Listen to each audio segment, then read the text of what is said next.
กา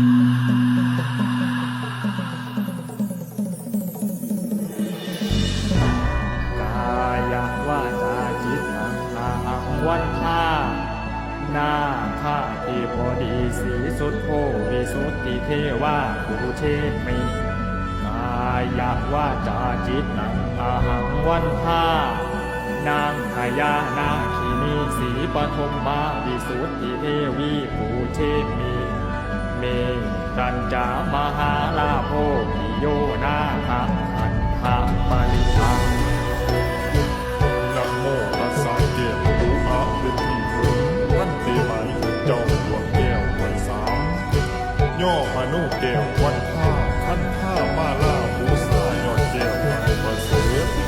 สัพพัญญูผู้เป็นเข้าได้ตัดสลูสยมผู้เด็ดเด็ดทั่วลา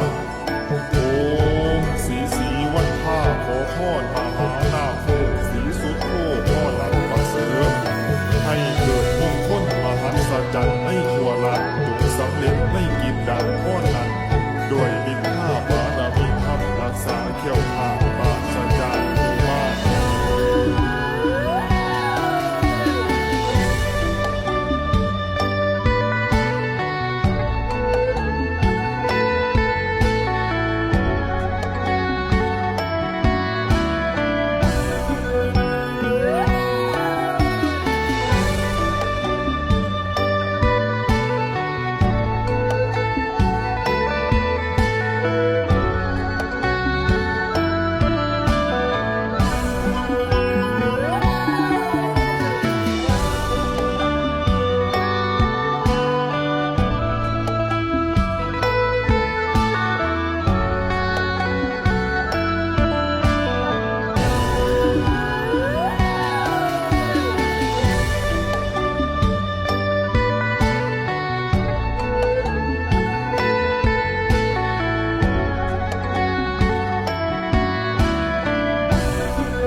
ขอเสียงปรบมือให้กับคุณอินเต